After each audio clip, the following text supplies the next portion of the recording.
সুপ্পু resign করছে আলহামদুলিল্লাহ। কিন্তু একটা কথা কই, আজকে এই যে সুপ্পু পদত্যাগ করলো, সে তো হাসিনা পলানোর পর 2 বছর ধরে ওই চেয়ারে বসেছিল। একদিন না, 2 দিন না, দুইটা বছর। জুলাইয়ের পর গোটা দেশ চাইছে সে যাক, যায় নাই। কেন যায় নাই? কারণ তারে কেউ ধরে রাখছিল।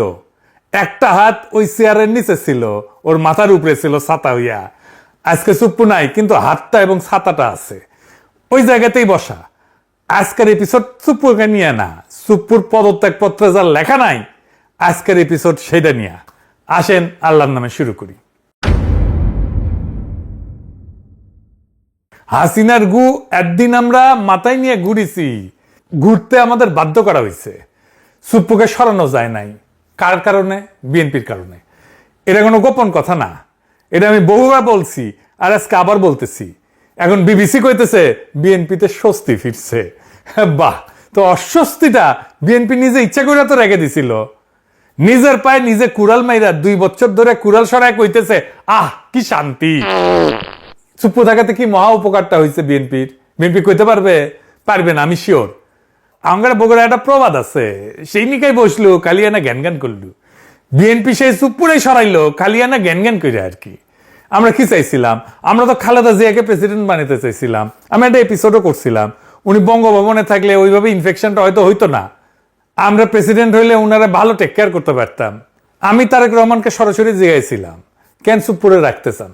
উনি কইছিলেন উনার মনে হয় চুপ্পুকে সরাইলে উনার দেশে ফেরাটা বাধাগ্রস্ত। আমারও কইছিল আপনিও তো দেশে ফিরতে চান, আপনার দেশে ফেরাটাও বাধাগ্রস্ত, আমার তো এখনো বাধাগ্রস্ত আছে।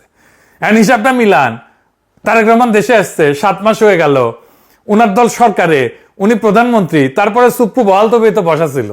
আর এখন খেপে কান? এখন খেপছে কারণ চুপ্পু কাটাল রানীর সাথে কথা কইছে বলে। বিএনপির ধারণা ছিল চুপ্পু কাটাল রানীর সাথে কথা বলে না, সে হাসিনাকে ফিরে আনার কোনো সিস্টেম করে না, আজিব বাত। কিন্তু চুপ্পুরে কেন রাখার জন্য মরিয়া হয়েছিল বিএনপি? আসেন সেই গল্পটা এটা শুনে দেখি। আমরা যখন চুপ্পুরে সরানোর জন্য চাপ দিতেছি, ওয়াকার তখন বুঝে ফেলছে এর পরের চাপটা ওর উপরে আসবে। সে তখন করলো কি, 2 দিকে 2 কথা কইল। একটা কথা আগে কয়ে রাখি, এখন যা কইতেছি এটা ওয়াকারের হুবহু কথা না, এটা আমার ভাষার সারমর্ম আর কি। বার্তাটা সে কোন দিকে কি দিছিল সেটা কইতেছি। বিএনপির এসে বোঝাইলো চুপ্পুরে সরাইতে চায় ওরা যেন ইউনূসের শাসন লম্বা হয়। আপনারা কিন্তু ক্ষমতা আসতে পারবেন না, দেখতেছেন না যত দিন যাইতেছে আপনাদের বদনাম হইতেছে, বদনাম বাড়তেছে। ইলেকশন যত দেরি হবে আপনাদের তত কালে খবর আছে। আর জামাতকে যে বুঝাইলো আপনারা এত তাড়াতাড়ি নির্বাচন চান না হুজুর, যত দেরিতে হয় ততই ভালো। আর ইমেজটা ধরে রাখেন আপনাদের সৎ মানুষের দল হিসাবে। ইলেকশনের আগে মাফিয়াদের টাকা পয়সা আসবে, অনেকে নিয়ে আসবে, কিন্তু ওইসব নেবেন না। হ্যাঁ, আল্লাহর ওয়াস্তে। আন্ডারওয়ার্ল্ডে যে সমস্ত কানেকশন আছে না, ওই যে সাজ্জাদ শিবিরের নাসির টাসির এগুলো আছে না চট্টগ্রামে, ওগুলা রাখবেন না গলে। আর অমুক তমুকের নামে বহুত বদনাম, ওদের নমিনেশন দিয়েন না। মানে বুঝছেন খেলাটা? বিএনপি কয় আগে ইলেকশন নেন, আর জামাতে কয় ইলেকশন পিছান। পুরো ইলেকশনটা ওয়াকার এইভাবে খেলে দিছে। জামাত আন্ডারওয়ার্ল্ড থেকে দূরে সরে গেছে, আর উদাম কেলানি খাইছে বিএনপির ইলেকশনের আগে। ফলাফল কি হয়েছে? বিএনপি 209টা সিট, আর জামাত এনসিপি মিলে তো 70টার কম আর কি। কিন্তু একটা জিনিস খেয়াল করেন, ভোট কিন্তু কম পায় নাই জামাত আর এনসিপি। জামাত এনসিপি মিলে ভোট পেয়েছে 38%। 38% ভোট নিয়ে সিট পেয়েছে 70-এর নিচে। এটা আসল কথা। ইলেকশনের আগে যে হাইপটা উঠছিল জামাত এনসিপির, ওরকম হাইপ তোলা অবিশ্বাস্য। ভোটও পাইছে, কিন্তু ভোটটা আসনে কনভার্ট হয় নাই। বিএনপির লাভের গুড়টা পুরাই খাইছে, আর জামাত এনসিপি লাড্ডা গুড়টা। ভোট আর আসনের যে ফারাক, এটা এমনি এমনি হয় নাই। টাইমিংটা কে ঠিক করে দিছিল সে কথা মনে করেন শিলং সালাউদ্দিন নিজেই কইছে, এই বাহানায় যদি নির্বাচনটা না দেয় সে ভয়ে আমরা তাড়াহুড়া করে জুলাই মধ্যে সাইন করেছি। শুনেন, আবার আমাদের একটা তাগাদা ছিল যে এরা সংস্কারের বাহানায় যদি নির্বাচনটা না হতে দেয়, সেজন্য আমরা সবকিছুতে আপোষ করে জুলাই জাতীয় সনদেও স্বাক্ষর করেছি। আমরা একত্রিত হয়েছি, সমঝোতা হয়েছে, এবং নির্বাচনের স্বার্থে আমরা অনেক কথা বলি নাই। শুনিছেন? শুনছি জামাত নাকি ওয়াকার সাহেবরে খুব ভালো পায়। হ্যাঁ, বুঝছাও কেন ভালো পায়? এটা জিগাইলে কয় কি ওয়াকার সাহেব 5 ওয়াক্ত নামাজ পড়ে। হ্যাঁ, মাশাআল্লাহ। তো হাসিনারে তো তাহলে ডাবল ভালো পাওয়ার কথা জামাতের। হাসিনা তো তাজু তো পড়তো 5 ওয়াক্তর উপরে। হ্যাঁ, এখন কইতে পারেন যে দাদা আপনি ওয়াকারের উপরে কেন বিলা? আমি আগে অনেকবার কইছি, আবারও কই। অনেকে করার চেষ্টা করে ওয়াকার তার লেসপেন্সারদেরকে লাগিয়ে দিছে এটা বলার জন্য যে বিপ্লব তো বিজয় হয়েছে ওয়াকারের কারণেই, তাছাড়া তো এটা খবর ছিল। হ্যাঁ, ওই যারা কয় ওরা মাঠে ছিল না, গুলির সামনে বুক পাইতে দেয় নাই। জনগণের শক্তি, বিপ্লবের শক্তি এটা ওরা বোঝেও না, মাপতেও পারে না। কি অবস্থা হয়েছিল? পুলিশ ফেল করছে, পলাইছে, অস্ত্র ফেলা পালাইছে, থানার পর থানা ভস্মীভূত হয়েছে। দেশের 639টা থানার মধ্যে 450 মতো থানা গুড়া গুড়া করে দেওয়া হয়েছে। পুলিশ মেরে ট্যাঙ্গে রেখেছে পাবলিক। র্যাব তো অনেক আগে ব্যবসে, বিডিআর ভয় বাইরে হয় না, রাস্তায় ছিল খালি মিলিটারি, আর সেই মিলিটারি সৈনিক আর জুনিয়র অফিসাররা গুলি চালাইতে অস্বীকার করলো। এটাই আসল কথা, ওটাই মোর। ওয়াকার তখন কি লাভে, তার সামনে বিকল্প কি? সে গিয়া কইছে আপা ভাগেন। যেই মুহূর্তে সৈনিকেরা গুলি করতে অস্বীকার করছে, সেই মুহূর্তে হাসিনার পরাজয়, ও লাস্ট ডিফেন্স ভেঙে পড়ছে। আর যদি সৈনিক আর জুনিয়র অফিসাররা গুলি চালানো অব্যাহত রাখতো, তাইলে ক্যান্টনমেন্টগুলো থানার মতো তামাতামা হয়ে যেত। ওয়াকারের বিন্দু মাত্র ক্রেডিট নেই। ক্রেডিট আমি দিই সৈনিক আর জুনিয়র অফিসারদের, 100-র উপরে আরো 100% দিই। তাইলে ওয়াকার কি করছে আসলে? আসেন এবার লিস্টটা শোনেন। 1 নাম্বার, হাসিনারে পলায় যেতে দিচ্ছে। এখন কইতেছে যে হাসিনার নামে নাকি ইমিগ্রেশন আইনে মামলা হবে ইমিগ্রেশন না করে যাওয়ার জন্য। তো গেছে তো সামরিক বিমানে, ব্যবস্থাটা কে করে দিছে? ওয়াকার তো। তাহলে ওয়াকারের নামে মামলা হবে না কেন? 2 নাম্বার, আওয়ামী লীগার আর খুনি পুলিশ অফিসারদের ক্যান্টনমেন্টে আশ্রয় দিছে না? হাসাও মাহমুদ তো ধরা পড়েছিল, সে পত্রিকায় নিউজ আসছে। সে বিদেশে গেল কেমনে? জেনারেল মুজিব তার জিম্মা থেকে পালায় গেল কেমনে? 3 নাম্বার, প্রফেসর ইউনুসকে আয়নাঘর দেখতে দেয় নাই, জানেন না? 32 নম্বর ভাঙ্গা দেওয়ার পর বাধ্য হয়ে রাজি হয়েছে ডরে। বাতের রুগীর যেমন আমাবস্যার পূর্ণিমায় ব্যথা আগে ওঠে না, তো আমাবস্যার পূর্ণিমায় ওনার আপার জন্য, আপা হাসিনার জন্য ওনার মন পোড়ায়, ব্যথা আগে ওঠে, কিছু একটা করার জন্য হাত নিষ্পিস করে। ও সিইসি হাবিবুল্লাহ আওয়ালের সাথে দেখা করে তারা তত্ত্বাবধায়ক সরকারের প্রধান হওয়ার রিকোয়েস্ট করেছিল ওয়াকার। তার আগে গেছিল প্রধান বিচারপতির কাছে, প্রফেসর ইউনুসের টাইমে যে প্রধান বিচারপতি ছিল। আদালত কইছে, আদালতের রায় তত্ত্বাবধায়ক ব্যবস্থা ফিরে আসলে ইউনুস সরকারকে হটায় একটা তত্ত্বাবধায়ক বানায় তার প্রধান হইতে কইছিল। 5 নাম্বার, আর্মির যে অফিসারদের নামে মানবতা বিরোধী অপরাধের নামে মামলা হয়েছে, ক্যান্টনমেন্টেই রাখছে তাদেরকে। সেখান থেকে মাঝে মাঝে আসে এসি বাসে চাইপা আদালতে। 6 নাম্বার, প্রথম থেকে সে ইনক্লুসিভ ইলেকশনের কথা কয়ে আসছে। ইনক্লুসিভ মানে কি? ইনক্লুসিভ মানে আওয়ামী লীগ সহ, হাসিনা সহ নির্বাচন। এখন বিএনপির অভিযোগ হইতেছে সুপ্পু লন্ডনে গিয়ে শেখ হাসিনার সাথে কথা কইছে, তাই না? এখন বিএনপির মনে হয়েছে যে এমন একটা বিভীষণকে ক্ষমতার কেন্দ্র রেখে তারা নিরাপদ না, ফলে তাকে বিদায় করতে হবে। তাইলে সুপ্পুকে এই প্রথম হাসিনার সঙ্গে কথা কইছে। বিগত 5 আগস্ট থেকে আজ পর্যন্ত সুপ্পু যে বহুবার এই ধরনের তৎপরতা চালাইছে তা অনেকেই জানে। আমরা তখন সতর্ক করছিলাম, কানে দেয়নি বিএনপি। উল্টা বিএনপির একটা অংশ, ওয়াকারের ভাড়াটা বাহিনী, রামপন্থীরা, ওয়াকারের প্রতিপালক সব একসাথে নানা অপপ্রচার চালাইছে। আমরা নাকি অস্থিতিশীলতা করি, আমরা নাকি মববাজ, আমরা নাকি ইউনুস সরকারের ক্ষমতা দীর্ঘায়িত করার চক্রান্ত করি। কারণ ওরা তখন সুপ্পুকে রক্ষা করতে মরিয়া। আর এখন বাস্তবতা হইল এই প্রক্রিয়ায় সুপ্পুর আশ্রয়দাতাকে, এই সুপ্পুর আশ্রয়দাতা তো ওয়াকার নিজে। ওয়াকারের অনুমোদন এবং সুরক্ষা ছাড়া সুপ্পুর পক্ষে এক পাও আগানো সম্ভব ছিল না। সুপ্পু নিজেই বলছে ওয়াকার এবং বিএনপি তাকে সমর্থন করছে। এখন নব্য বিএনপি সাজার চেষ্টা করা লোকদের কাছে আমার প্রশ্ন, আপনারা কেন জিজ্ঞেস করতেছেন না সুপ্পু কি আগে শেখ হাসিনার সাথে যোগাযোগ রাখছে? জেনারেল ওয়াকার রাখে নেই? জেনারেল ওয়াকার আর তার বইয়ের ফোন ফরেন্সিক করেন, বাইরে হয়ে যাবে কার কার সাথে কথা বলছে। সুপ্পুর লন্ডন সফরের ব্যবস্থা কে করে দিছে? এটা তো কেউ কাউকে অনুমোদন করতে হয়েছে, ফান্ড দিতে হয়েছে। কে করছে? তো ওইখানে যে কার সাথে আলাপ করছে, কি বার্তা নিয়ে আসছে? এটা কি কোনো গোয়েন্দা সংস্থায় যোগাযোগের খবর রাখছে? যাদের দেখার কথা তারা আদৌ দেখছে? তারেক রহমানকে কি তার গোয়েন্দা সংস্থাগুলো এই বিষয়ে কোনো মেমো দিছে, কোনো ব্রিফিং করছে? ওয়াকার কি করতেছে? চোখ বন্ধ করে আছে। ওয়াকার ওইখানে থাকবে আর সুপ্পুকে সরাবে, কোনো লাভ হবে? কোনো লাভ হবে না। সুপ্পু, ওয়াকার, আওয়ামী লীগ এবং ইন্ডিয়া, এই 4 শক্তির অক্ষয় আজকে বাংলাদেশের রাজনৈতিক অস্থিরতা তৈরির মূল কারিগর। শেখ হাসিনাকে ফিরে আনা, বর্তমান সরকারকে ক্ষমতাচ্যুত করা কিংবা এর সাথে শাসনের মতো কোনো ব্যবস্থা কায়েম করা, এটা মার্শাল ল দেওয়া, সবই নির্ভর করছে এদের পারস্পরিক মেলবন্ধন এবং যোগাযোগের উপরে। হাসিনা যে ডিসেম্বরে ফিরবে বলে ঘোষণা দিয়ে রাখছে, এটা এমনি এমনি দেয় নাই। ওই গঙ্গার পানি এসে বুড়ি গঙ্গায় জমিচ্ছে। এখন বুঝতে পারছে এটা বিএনপি। বিএনপি যখন এই বন্যায় ভেসে যাবে, গঙ্গার পানির বন্যায় বুড়ি গঙ্গায় আসছে, ওই পানিতে নৌকা চালাবে আওয়ামী লীগ।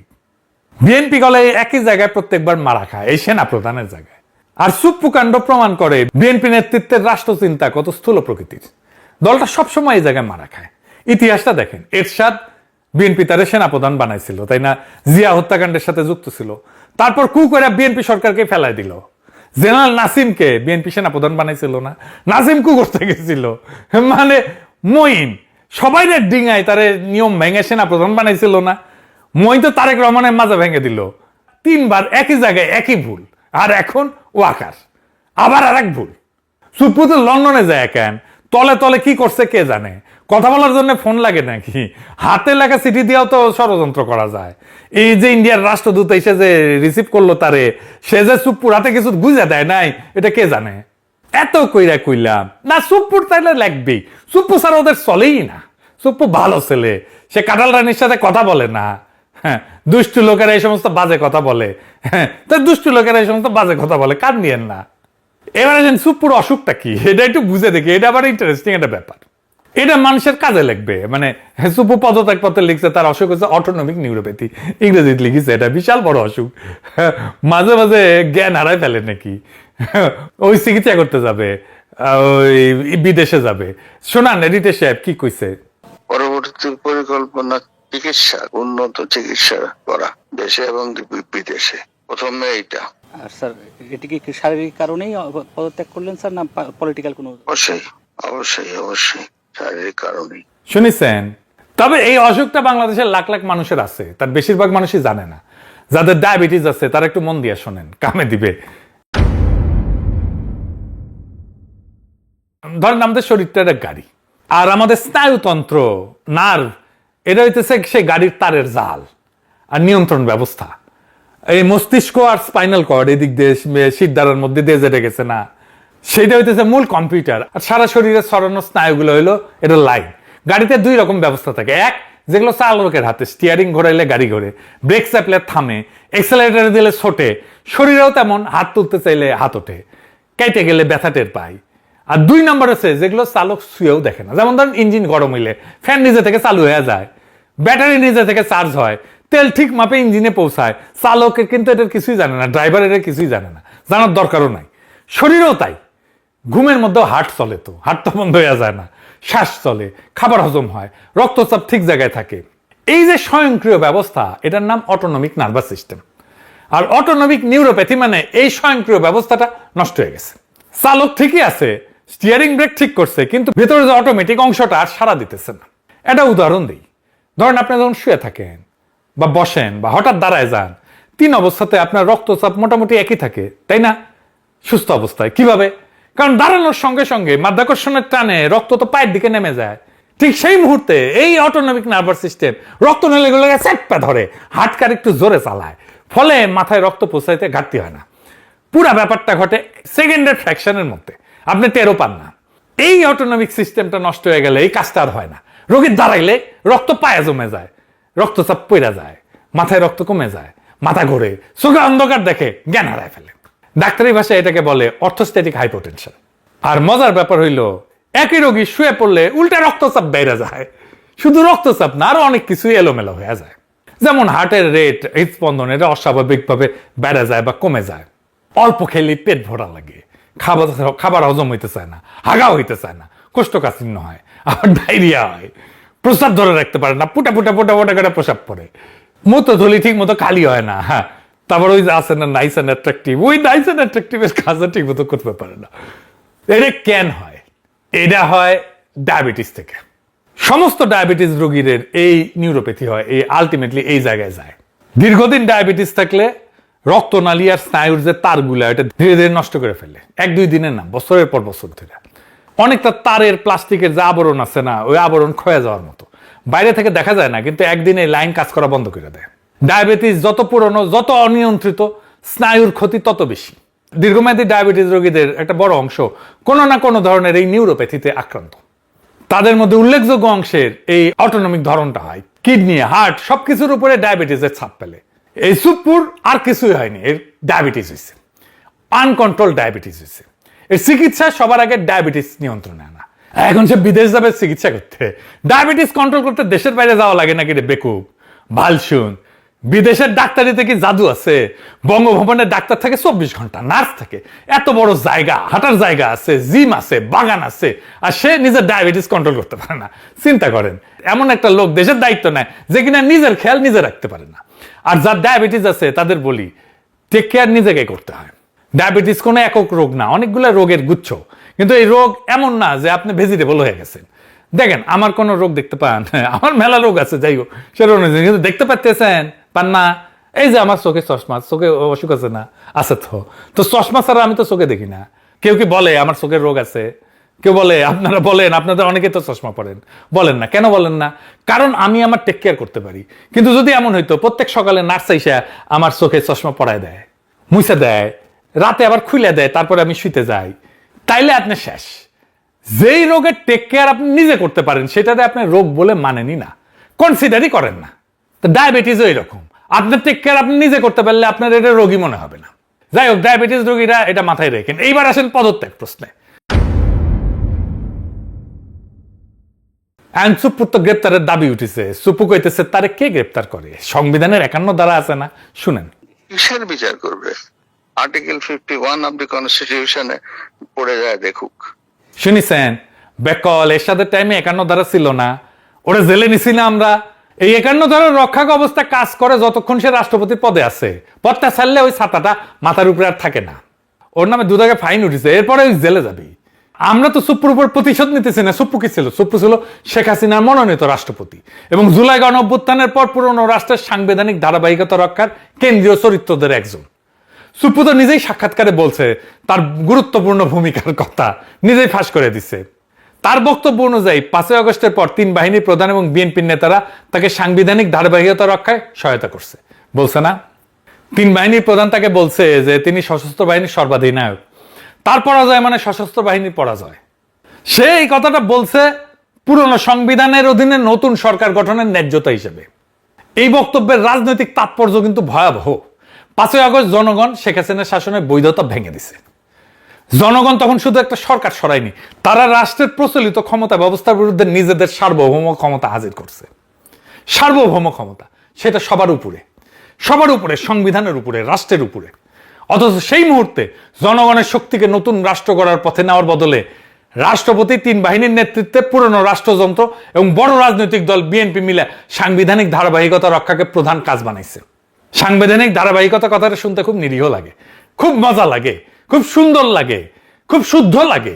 বাস্তবে এটার অর্থ ছিল শেখ হাসিনা চলে গেলেও যেন শেখ হাসিনাকে, যে ব্যবস্থা শেখ হাসিনাকে বানাইছে সেই রাষ্ট্র ব্যবস্থা যেন অক্ষত থাকে। জনগণ শাসক সরাইতে পারবে কিন্তু রাষ্ট্রের ভিত্তি বদলাইতে পারবে না। গণঅভ্যুত্থান সরকার বদলাবে কিন্তু ক্ষমতার উৎস হবে না। পুরনো সংবিধান, পুরনো আমলাতন্ত্র, পুরনো আদালত, পুরনো রাষ্ট্র, পুরনো নিরাপত্তা কাঠামো, পুরনো অর্থনৈতিক স্বার্থগোষ্ঠী, পুরনো বন্দোবস্ত, এরাই শেষ কথা বলবে। এই অর্থে সুপ্পুর বিচারের দাবি শুধু প্রতিশোধের দাবি না, এটা গণঅভ্যুত্থান নস্যাৎ করার রাজনৈতিক প্রক্রিয়ার বিচারের দাবি। কিন্তু একটা লোকরে ধইরা বিচার শেষ কইরা দিলে চলবে না। প্রশ্নটা লোকের না, প্রশ্নটা প্রক্রিয়ার। কে কোন সিদ্ধান্ত নিছিল, কার পরামর্শে নিছিল? 5 আগস্ট রাতে বঙ্গভবনে কারা বসছিল, ওখানে কি কথা হয়েছিল, কে কারে কথা দিছিল, নতুন গঠনতন্ত্রের রাস্তাটা কে বন্ধ করে দিছিল, আর ওইটা বন্ধ করে কার কি লাভ হইল? এই প্রশ্নগুলো তুলতে হবে, এই প্রশ্নগুলো ফয়সালা করতে হবে। এই প্রশ্নে ফয়সালা না করলে সুপ্পুর পদত্যাগ একটা খবরই হয়ে থাকবে, ইতিহাস হবে না। খবর মানুষ 2 দিন পরে ভুলে যায়, ইতিহাস ভোলে না। আর যতদিন এই প্রশ্নগুলোর জবাব না আসতেছে ততদিন কাঠামোটা ওইখানেই খাড়ায় আছে। কাঠামো ঠিক থাকলে খালি চরিত্র বদলায়, নাটক বদলায় না। কালকে সুপ্পুর জায়গায় আরেকজন এসে বসবে, আপনি তার নামও জানেন না, কিন্তু কাজটা হুবহু সে একই করবে। তাই ঘুরে ফিরে ওই প্রথম কথাতেই আসি, সুপ্পুর রক্ষাকর্তা কে আসিল? ওয়াকার। আর সাথে কে ছিল? এইটা আমি কই নাই, সুপ্পু নিজেই কইছে। তাইলে ওয়াকারে বহাল রেখা খালি সুপ্পুরে সরাইলে কাজ হবে? হবে না। আর এই জবাবটা বিএনপি সরকারকেই দিতে হবে। নিজের ক্ষমতার নিরঙ্কুশ না করলে বিএনপির সরকার টিকবে না। কয়ে রাখলাম, ওই সেই নিকাই বসবি, খালি এনা ঘ্যান ঘ্যান করবি। তবে কিছুদিনের মধ্যে সুপ্পু অ্যারেস্ট হচ্ছে, জেলে যাচ্ছে, এটাও কম না। আপাতত আমাদের কাজ একটাই, মুড়ির টিন নিয়ে বসা, খেলা দেখার জন্য। পকেটে পয়সা থাকলে পপকর্ন নিয়ে বসতাম। আসেন আমরা দেখি খেলাটা চলতেছে কোন লেভেলে এবং খেলাটার ফলাফল কি হয়। এই ফলাফলটাকে জনগণের পক্ষে নিয়ে আসাই আমাদের কাজ, যেন আমরা জনগণকে আজাদ করতে পারি। ইনকিলাব জিন্দাবাদ।